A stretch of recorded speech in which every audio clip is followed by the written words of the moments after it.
कहानियों की धुरी में आपका स्वागत है। ड्रैकुला की किताब, अध्याय 2। 5 मई। मैं सो रहा होगा। निश्चित रूप से अगर मैं पूरी तरह से जाग रहा होता तो मैंने ऐसी उल्लेखनीय जगह के आने पर ध्यान दिया होता। अंधेरे में आंगन काफी बड़ा लग रहा था, और चूंकि बड़े गोल मेहराबों के नीचे से कई अंधेरे रास्ते निकलते थे, शायद यह वास्तव में जितना बड़ा है उससे कहीं अधिक बड़ा लगता था। मैं अभी तक इसे दिन के उजाले में नहीं देख पाया हूं। जब कैलेचे रुका तो ड्राइवर नीचे कूद गया और मुझे उतरने में मदद करने के लिए अपना हाथ बढ़ाया। एक बार फिर मैं उसकी अद्भुत ताकत को नोटिस किए बिना नहीं रह सका। उसका हाथ वास्तव में एक स्टील वाइस की तरह लग रहा था, जो अगर वह चाहता तो मेरे हाथ को कुचल सकता था। फिर उसने मेरे जाल निकाले और उन्हें मेरे बगल में जमीन पर रख दिया जब मैं एक बड़े दरवाजे के करीब खड़ा था, पुराने और बड़े लोहे के कीलों से जड़ा हुआ था और विशाल पत्थर के उभरे हुए द्वार में स्थापित था। मैं मंद रोशनी में भी देख सकता था कि पत्थर पर बड़े पैमाने पर नक्काशी की गई थी, लेकिन समय और मौसम के कारण यह नक्काशी काफी खराब हो गई थी। जैसे ही मैं खड़ा हुआ, ड्राइवर फिर से अपनी सीट पर कूद गया और लगाम हिला दी। घोड़े आगे बढ़ने लगे और जाल और सभी अंधेरे खुले स्थानों में से एक में गायब हो गए। मैं जहां था वहीं चुपचाप खड़ा रहा, क्योंकि मुझे नहीं पता था कि मुझे क्या करना है। घंटी या खटखटाने का कोई चिन्ह नहीं था। इन झुकी हुई दीवारों और अंधेरी खिड़की के छेदों में मेरी आवाज घुसने की संभावना नहीं थी। मुझे इंतजार करने का समय अंतहीन लग रहा था, और मुझे संदेह और भय मुझ पर हावी होते हुए महसूस हो रहे थे। मैं किस तरह की जगह और किस तरह के लोगों के बीच आया था? यह किस प्रकार का गंभीर साहसिक कार्य था जिस पर मैं चल पड़ा था? क्या यह एक वकील के क्लर्क के जीवन की एक प्रथागत घटना थी जिसे एक विदेशी को लंदन की संपत्ति की खरीद के बारे में समझाने के लिए भेजा गया था? सॉलिसिटर का क्लर्क। मीना को यह पसंद नहीं आएगा। सॉलिसिटर लंदन छोड़ने से ठीक पहले मुझे खबर मिली कि मेरी परीक्षा सफल रही और मैं अब एक पूर्ण विकसित वकील हूं। मैं अपनी आंखें मलने लगा और खुद को चिकोटी काटने लगा, यह देखने के लिए कि क्या मैं जाग रहा हूं। यह सब मुझे एक भयानक दुःस्वप्न की तरह लग रहा था, और मुझे उम्मीद थी कि मैं अचानक जाग जाऊंगा और खुद को घर पर पाऊंगा और सुबह खिड़कियों से संघर्ष कर रही होगी, जैसा कि दिन भर के अत्यधिक काम के बाद मुझे कभी-कभी सुबह महसूस होता था। परंतु मेरी देह ने कड़ी परीक्षा दी और मेरी आंखें धोखा न खा सकीं। मैं वास्तव में जाग रहा था और कारपेथियनों के बीच था। अब मैं बस इतना कर सकता था कि धैर्य रखें और सुबह के आने का इंतजार करें। जैसे ही मैं इस नतीजे पर पहुंचा था, मैंने बड़े दरवाजे के पीछे एक भारी कदम की आवाज सुनी और झंकार के माध्यम से आती हुई रोशनी की चमक देखी। तभी जंजीरों की खड़खड़ाहट और पीछे खींचे गए बड़े-बड़े बोल्टों की खड़खड़ाहट की आवाज आई। लंबे समय तक इस्तेमाल न होने की तेज झंझरी की आवाज के साथ एक चाबी घुमाई गई और बड़ा दरवाजा वापस घूम गया। अंदर एक लंबा बूढ़ा आदमी खड़ा था, लंबी सफेद मूंछों के अलावा साफ मुंडा और सिर से पैर तक काले कपड़े पहने हुए। उसके आसपास कहीं भी रंग का एक भी दाग नहीं था। उसके हाथ में एक प्राचीन चांदी का दीपक था, जिसमें लौ बिना किसी चिमनी या ग्लोब के जलती थी और खुले दरवाजे के ड्राफ्ट में टिमटिमाते हुए लंबी कापती परछाइयां फेंकती थी। बूढ़े आदमी ने अपने दाहिने हाथ से मुझे शालीनता से इशारा करते हुए उत्कृष्ट अंग्रेजी में कहा, लेकिन एक अजीब स्वर के साथ, मेरे घर में आपका स्वागत है। स्वतंत्र रूप से और अपनी इच्छा से प्रवेश करें। उसने मुझसे मिलने के लिए आगे बढ़ने की कोई हरकत नहीं की, बल्कि मूर्ति की तरह खड़ा रहा, मानो उसके स्वागत भाव ने उसे पत्थर में जड़ दिया हो। हालांकि जैसे ही मैंने दहलीज पर कदम रखा, वह तेजी से आगे बढ़ा और अपना हाथ बढ़ाकर मेरा हाथ इतनी ताकत से पकड़ लिया कि मैं घबरा गया। एक ऐसा प्रभाव जो इस तथ्य से कम नहीं हुआ था कि यह बर्फ की तरह ठंडा लग रहा था। यह किसी जीवित व्यक्ति की अपेक्षा मृत व्यक्ति के हाथ की तरह अधिक है। उन्होंने फिर कहा, मेरे घर में आपका स्वागत है। आजादी से आओ, सुरक्षित जाओ, और जो खुशी आप लाते हैं उसमें से कुछ छोड़ दें। हाथ मिलाने की ताकत इतनी अधिक थी जितनी मैंने ड्राइवर में देखी थी, जिसका चेहरा मैंने नहीं देखा था। एक पल के लिए मुझे संदेह हुआ कि क्या यह वही व्यक्ति नहीं है जिससे मैं बात कर रहा था। इसलिए यह सुनिश्चित करने के लिए मैंने प्रश्नवाचक ढंग से कहा, ड्रैकुला की गिनती करें। उन्होंने विनम्र भाव से झुकते हुए उत्तर दिया, मैं ड्रैकुला हूं और मैं आपसे निवेदन करता हूं श्री हरकर, मेरे घर में आपका स्वागत है। अंदर आएं, रात की हवा ठंडी है और तुम्हें खाना और आराम करना होगा। जैसे ही वह बोल रहा था, उसने दीवार पर लगे ब्रैकेट पर लैंप रख दिया और बाहर निकलकर मेरा सामान ले लिया। इससे पहले कि मैं उसे रोक पाता, वह उसे अंदर ले गया। मैंने विरोध किया लेकिन उसने जोर देकर कहा, नहीं सर, आप मेरे मेहमान हैं।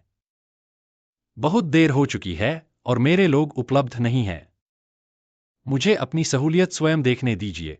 उसने मेरे जालों को मार्ग के साथ ले जाने पर जोर दिया और फिर एक बड़ी घुमावदार सीढ़ी के साथ और एक और बड़े मार्ग के साथ, जिसके पत्थर के फर्श पर हमारे कदम जोर से चल रहे थे। इसके अंत में उसने एक भारी दरवाजा खोला और मुझे एक अच्छी तरह से रोशनी वाले कमरे में देखकर खुशी हुई, जिसमें रात के खाने के लिए एक मेज फैली हुई थी और जिसके शक्तिशाली चूल्हे पर लकड़ियों की एक बड़ी आग, ताज़ा फिर से भरी हुई, भड़की हुई थी। काउंट रुका, अपना बैग नीचे रखा, दरवाजा बंद कर दिया और कमरे को पार करते हुए एक और दरवाजा खोला, जो एक छोटे से अष्टकोणीय कमरे में जाता था, जो एक ही दीपक से जलाया जाता था और ऐसा प्रतीत होता था कि इसमें किसी भी प्रकार की कोई खिड़की नहीं थी। यहां से गुजरते हुए उसने दूसरा दरवाजा खोला और मुझे अंदर आने का इशारा किया।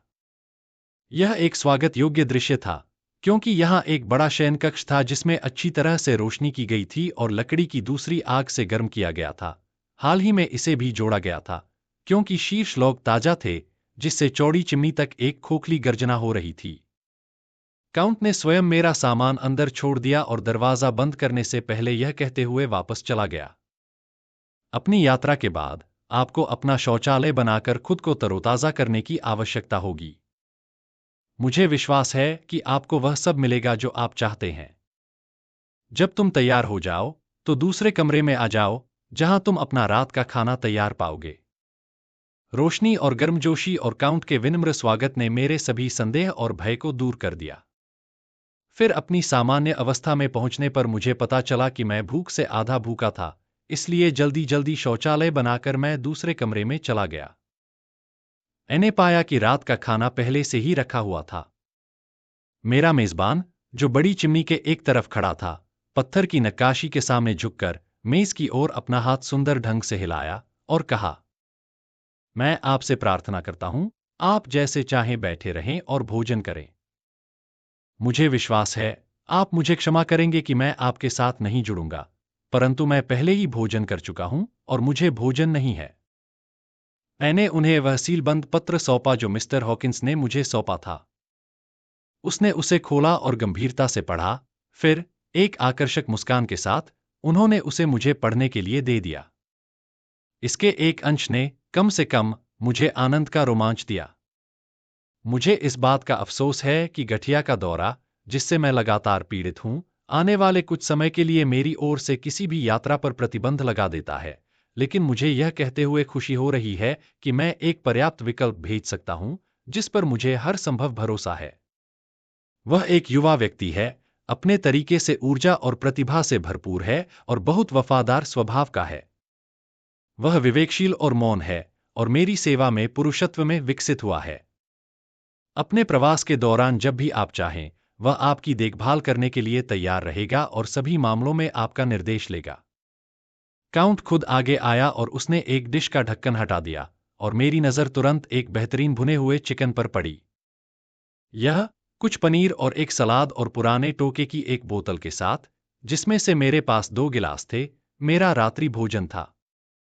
जिस समय मैं इसे खा रहा था, काउंट ने मुझसे मेरी यात्रा के बारे में कई प्रश्न पूछे और मैंने जो कुछ मैंने अनुभव किया था, वह सब धीरे धीरे उसे बताया। इस समय तक मैंने अपना भोजन समाप्त कर लिया था और अपने मेजबान की इच्छा से आग के पास एक कुर्सी खींच ली थी और एक सिगार पीना शुरू कर दिया था जो उसने मुझे दिया था, साथ ही खुद को माफ कर दिया कि वह धूम्रपान नहीं करता था।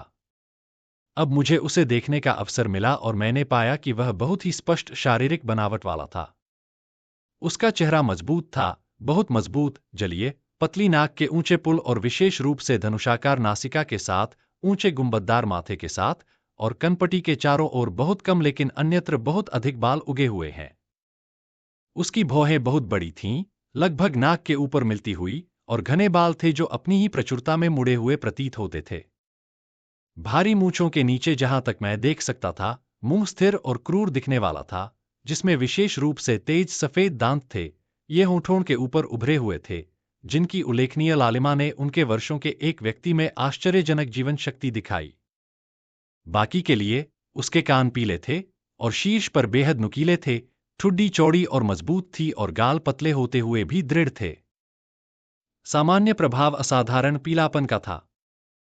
अब तक मैंने उसके हाथों के पिछले हिस्से को देखा था जब वे आग की रोशनी में उसके घुटनों पर लेटे हुए थे, और वे काफी सफेद और अच्छे लग रहे थे। लेकिन अब उन्हें अपने करीब देखकर मैं यह नोटिस किए बिना नहीं रह सका कि वे मोटे थे, चौड़े, टेढ़ी उंगलियों के साथ। अजीब बात है, हथेली के बीच में बाल थे। नाखून लंबे और महीन थे और नुकीले सिरे से कटे हुए थे। जैसे ही काउंट मेरे ऊपर झुका और उसके हाथों ने मुझे छुआ, मैं एक सिहरन को दबा नहीं सका। हो सकता है कि उसकी सांसें खराब थीं, लेकिन मेरे ऊपर मतली की एक भयानक भावना आ गई, जिसे मैं कुछ भी करूं, छिपा नहीं सका। काउंट जाहिर तौर पर इसे देखकर पीछे हट गया और एक गंभीर प्रकार की मुस्कुराहट के साथ, जो कि उसके उभरे हुए दांतों से कहीं अधिक दिखाई दे रही थी, चिमनी के अपनी तरफ फिर से बैठ गया। हम दोनों कुछ देर चुप रहे, और जैसे ही मैंने खिड़की की ओर देखा तो मुझे आने वाली सुबह की पहली धुंधली किरण दिखाई दी। हर चीज पर एक अजीब सी शांति लग रही थी, लेकिन जब मैंने सुना तो मुझे ऐसा लगा मानो नीचे घाटी से कई भेड़ियों की चिल्लाहट सुनाई दे रही हो। काउंट की आंखें चमक उठीं और उन्होंने कहा, उनकी बात सुनो रात के बच्चे।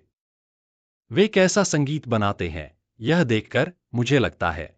मेरे चेहरे पर उसके लिए कुछ अजीब भाव थे। उसने कहा, आह श्रीमान, आप शहर के निवासी शिकारी की भावनाओं में प्रवेश नहीं कर सकते।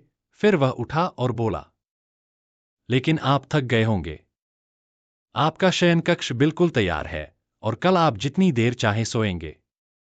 मुझे दोपहर तक दूर रहना है, इसलिए अच्छी नींद लें और अच्छे सपने देखें। नम्रतापूर्वक प्रणाम करते हुए उन्होंने स्वयं मेरे लिए अष्टकोणीय कमरे का दरवाजा खोल दिया और मैं अपने शयन कक्ष में प्रवेश कर गया। मैं सभी आश्चर्यों के सागर में हूं। मुझे संदेह है, मुझे डर है, मैं अजीब बातें सोचता हूं, जिन्हें मैं अपनी आत्मा के सामने स्वीकार करने का साहस नहीं करता। भगवान मुझे बचाए रखें, अगर केवल मेरे प्रियजनों की खातिर। 7 मई। यह फिर से सुबह हो गई है, लेकिन मैंने आराम किया है और पिछले 24 घंटों का आनंद लिया है। मैं दिन में देर तक सोता रहा और अपनी इच्छा से जाग गया। जब मैंने अपने कपड़े पहन लिए तो मैं उस कमरे में गया जहां हमने खाना खाया था, और पाया कि ठंडा नाश्ता रखा हुआ था, जिसमें चूल्हे पर रखे बर्तन के पास गर्म कॉफी रखी हुई थी। मेज पर एक कार्ड था, जिस पर लिखा था, मुझे कुछ समय के लिए अनुपस्थित रहना होगा। मेरा इंतजार मत करो। मैं तैयार हुआ और हार्दिक भोजन का आनंद लिया। जब मैंने काम पूरा कर लिया तो मैं एक घंटी ढूंढने लगा, ताकि नौकरों को बता सकूं कि मेरा काम पूरा हो गया है, लेकिन मुझे कोई नहीं मिला। मेरे आसपास मौजूद धन संपदा के असाधारण प्रमाणों को देखते हुए घर में निश्चित रूप से कुछ अजीब कमियां हैं।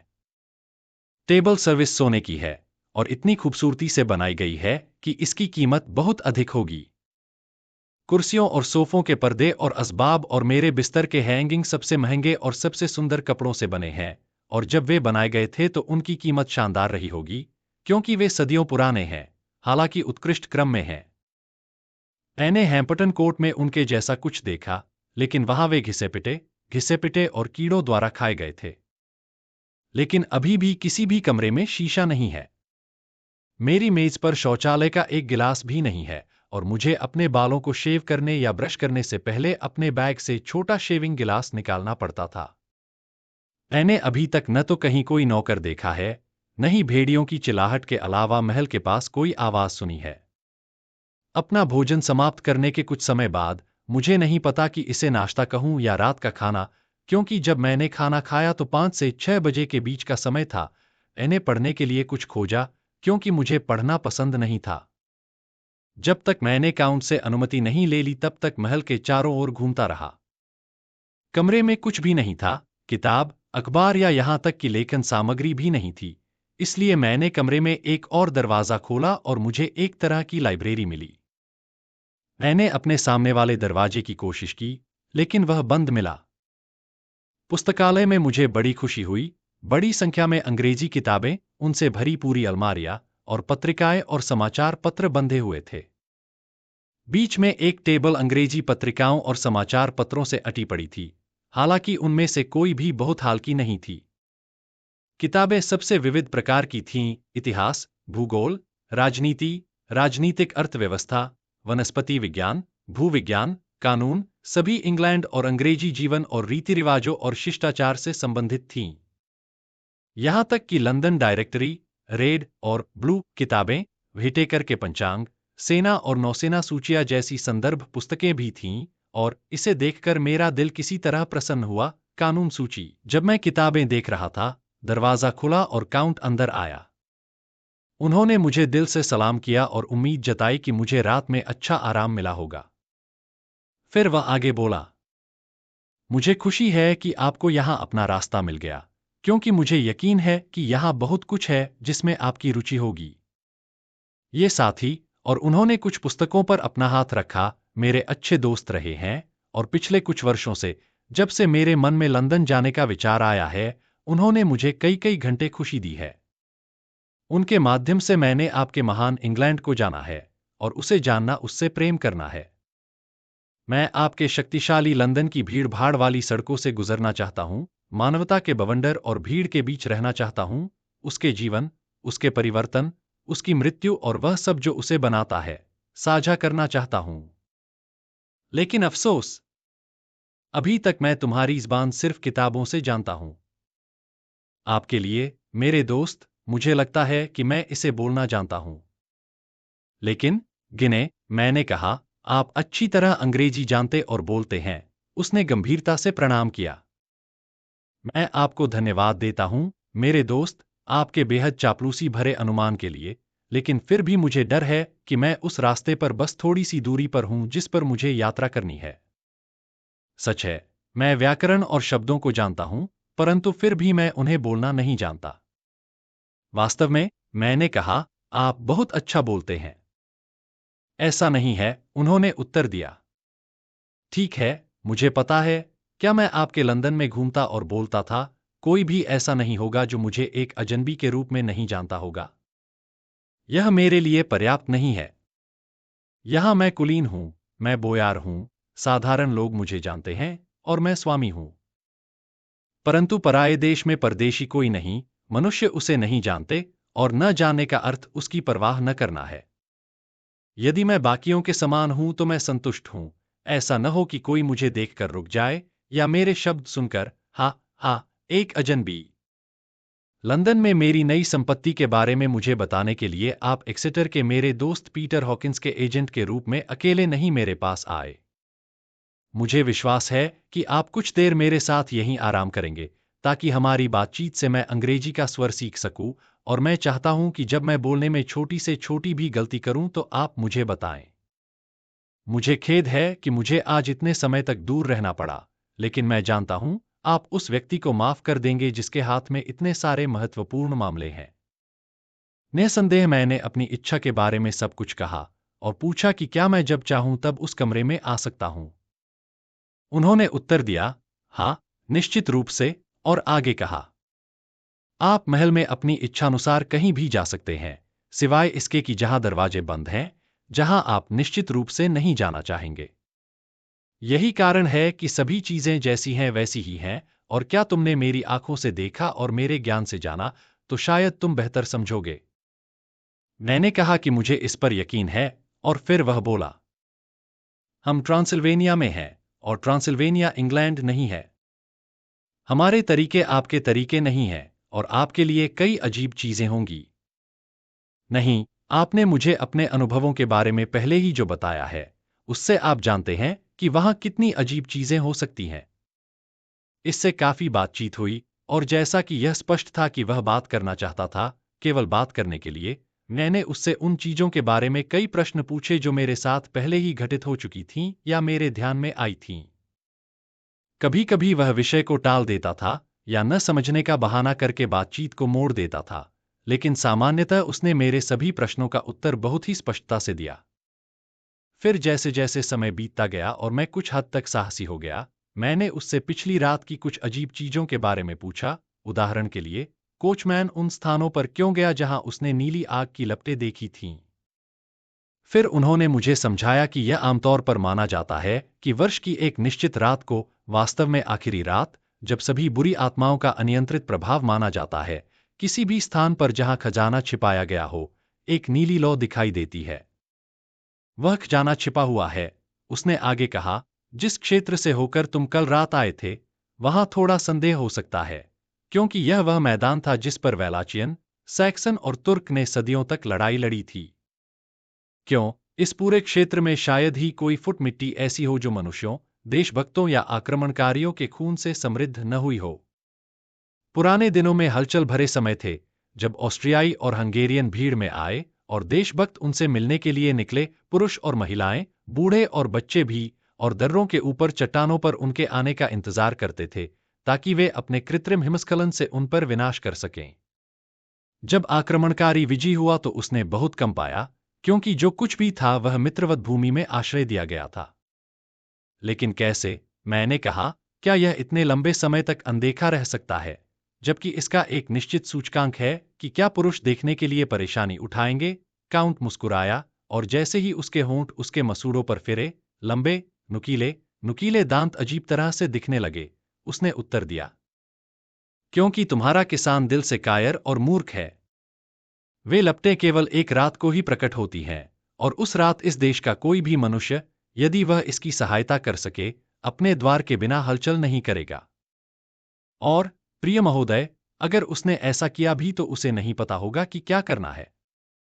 क्यों, जिस किसान के बारे में आप मुझे बताते हैं, जिसने लौ के स्थान को चिन्हित किया था, उसे भी यह नहीं पता होगा कि दिन के उजाले में उसे अपने काम के लिए भी कहाँ देखना है। मैं शब्दपूर्वक कहता हूं कि आप भी इन स्थानों को दोबारा नहीं खोज पाएंगे। आप सही कह रहे हैं, मैंने कहा। मैं मृतकों के अलावा और कुछ नहीं जानता कि उन्हें कहाँ ढूंढूं। फिर हम दूसरे मामलों में चले गए।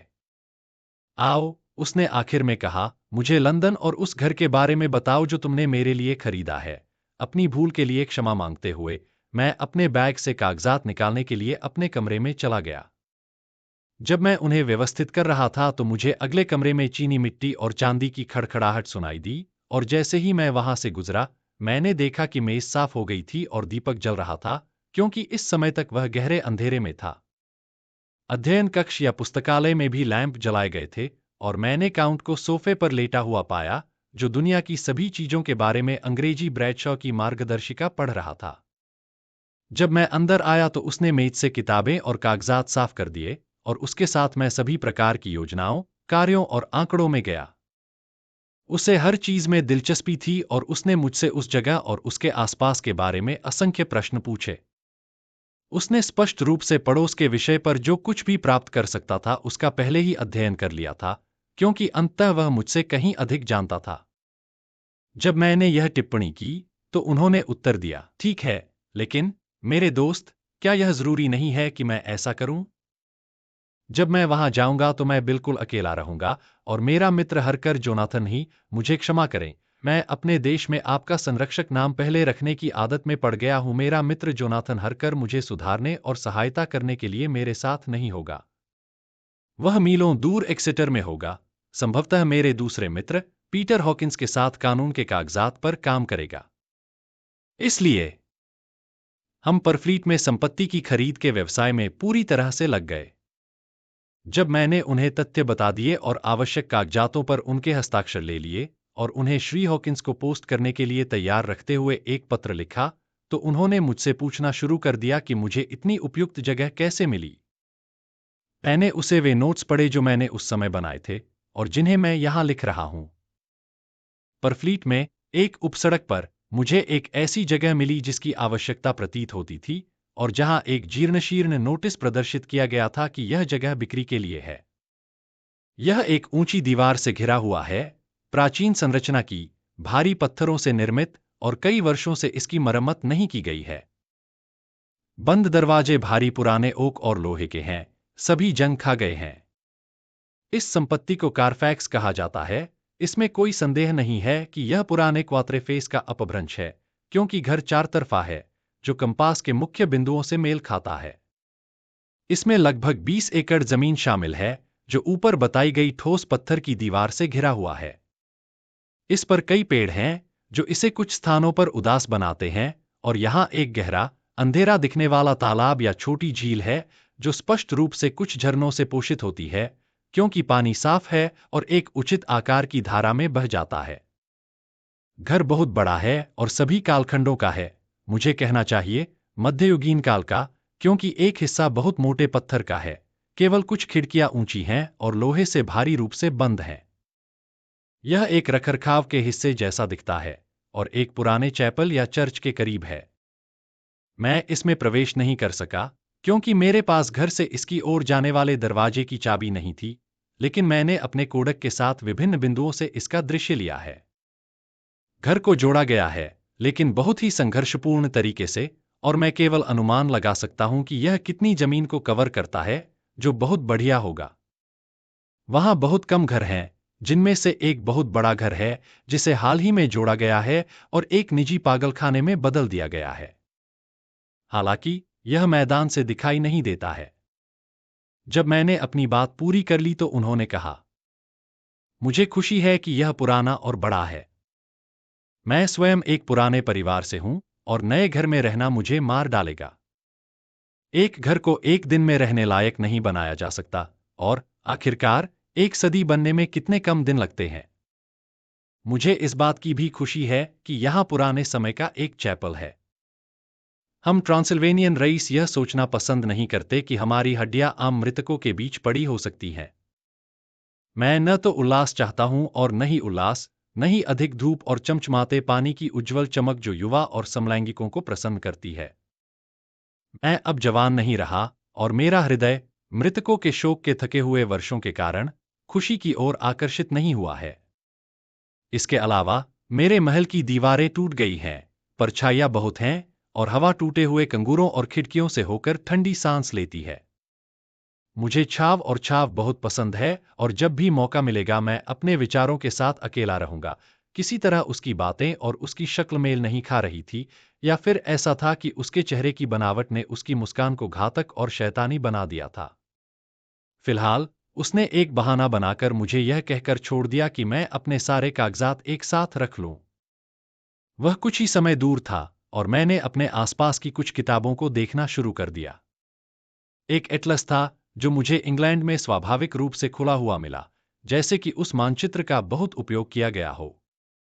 इसे देखने पर मुझे कुछ स्थानों पर छोटे छोटे छल्ले अंकित मिले, और इनकी जांच करने पर मैंने देखा कि एक पूर्व दिशा में लंदन के पास था, जाहिर तौर पर जहां उसकी नई संपत्ति स्थित थी। अन्य दो यॉर्कशायर तट पर एक्सेटर और व्हिटबी थे। जब काउंट वापस लौटा तो वह 1 घंटे का बेहतर हिस्सा था। आहा, उसने कहा, अभी भी आपकी किताबों पर? अच्छा, लेकिन आपको हमेशा काम नहीं करना चाहिए। आना, मुझे सूचित किया गया है कि आपका रात्रिभोज तैयार है। उसने मेरा हाथ थाम लिया और हम अगले कमरे में चले गए, जहां मुझे मेज पर एक बढ़िया रात्रिभोजन तैयार मिला। काउंट ने फिर से खुद को माफ कर दिया, क्योंकि घर से दूर होने के कारण उसने बाहर खाना खाया था। लेकिन वह पिछली रात की तरह बैठा रहा और जब तक मैं खाना खा रहा था, बातें करता रहा। रात के खाने के बाद, पिछली शाम की तरह, मैंने धूम्रपान किया और काउंट मेरे साथ रहा, हर कल्पनीय विषय पर घंटे घंटे बातें करता रहा और सवाल पूछता रहा। मुझे लगा कि सचमुच बहुत देर हो गई है, लेकिन मैंने कुछ नहीं कहा, क्योंकि मुझे लगा कि मैं अपने मेजबान की इच्छाओं को हर तरह से पूरा करने के लिए बाध्य हूं। मुझे नींद नहीं आ रही थी, क्योंकि कल की लंबी नींद ने मुझे मजबूत कर दिया था, लेकिन मैं उस ठंड का अनुभव करने से खुद को नहीं रोक सका जो सुबह होने पर किसी पर हावी हो जाती है, जो अपने तरीके से ज्वार के मोड़ की तरह होती है। वे कहते हैं कि जो लोग मृत्यु के निकट होते हैं, वे आमतौर पर भोर के समय या ज्वार के मोड़ पर मर जाते हैं। जो कोई भी थका हुआ हो और अपने पद से बंधा हुआ हो, उसने वातावरण में इस परिवर्तन का अनुभव किया हो, वह इस पर विश्वास कर सकता है। एकाएक हमने सुबह की साफ हवा में एक मुर्गे की बांग को अस्वाभाविक तीखी आवाज के साथ आते हुए सुना। काउंट ड्रैकुला ने अपने पैरों पर खड़े होकर कहा, क्यों, फिर सवेरा हो गया? मैंने कितनी लापरवाही की है कि तुम्हें इतनी देर तक जागने दिया? आपको मेरे प्यारे नए देश इंग्लैंड के बारे में अपनी बातचीत कम दिलचस्प बनानी चाहिए, ताकि मैं यह न भूलूं कि समय हमारे साथ कैसे बीतता है। और विनम्र प्रणाम के साथ वह जल्दी से मुझसे दूर चला गया। मैं अपने कमरे में गया और पर्दे लगा दिए, लेकिन कुछ भी ध्यान देने योग्य नहीं था। मेरी खिड़की आंगन में खुलती थी, मैं केवल चमकते आसमान का गर्म भूरा रंग देख सकता था। इसलिए मैंने फिर से पर्दा खींच दिया और इस दिन के बारे में लिखा है। 8 मई। जब मैंने इस पुस्तक में लिखा तो मुझे डर लगने लगा कि मैं बहुत अधिक फैल रहा हूं, लेकिन अब मुझे खुशी है कि मैं पहले से ही विस्तार में गया, क्योंकि इस जगह और इसके बारे में कुछ इतना अजीब है कि मैं असहज महसूस करने के अलावा और कुछ नहीं कर सकता। काश मैं इससे सुरक्षित होता, या कि मैं कभी नहीं आया होता। हो सकता है कि यह विचित्र रात्रिस्थित्व मुझ पर प्रभाव डाल रहा हो, लेकिन क्या यही सब कुछ होता?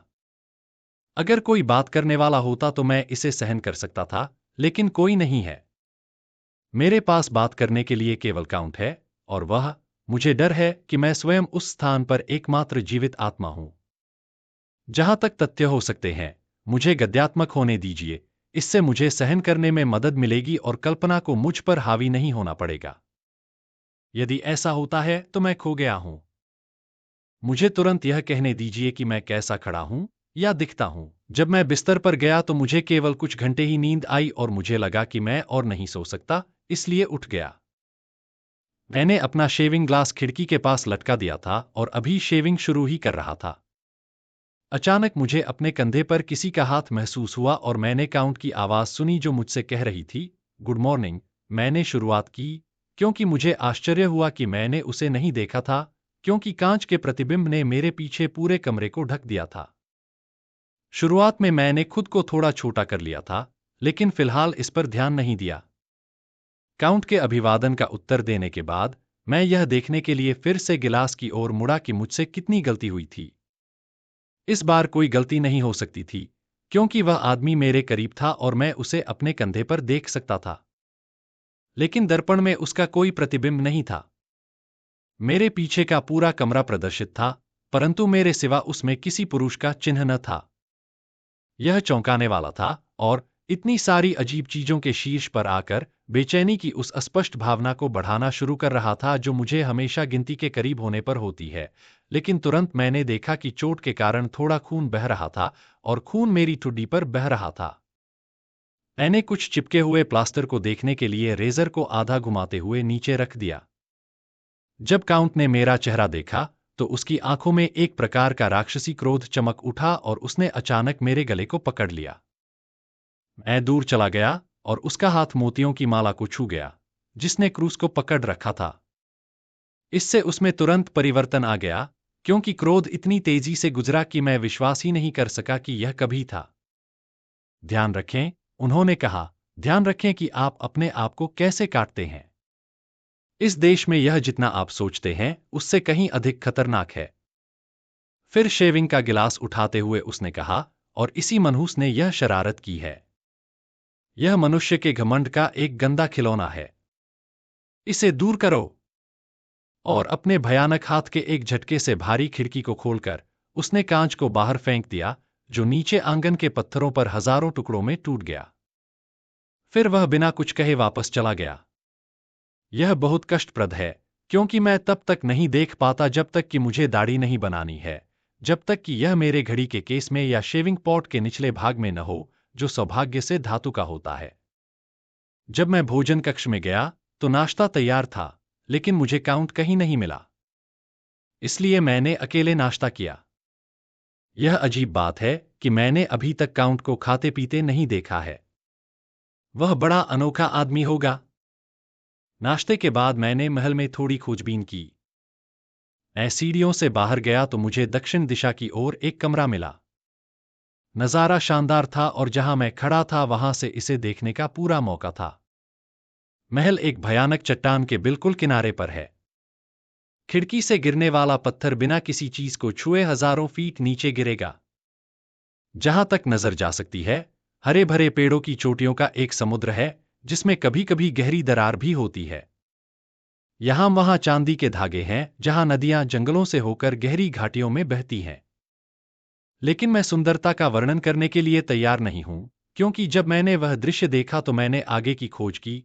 दरवाजे, दरवाजे, हर जगह दरवाजे, और सभी ताले और ताले। महल की दीवारों में खिड़कियों के अलावा कहीं भी निकास उपलब्ध नहीं है। महल एक वास्तविक जेल है, और मैं एक कैदी हूं।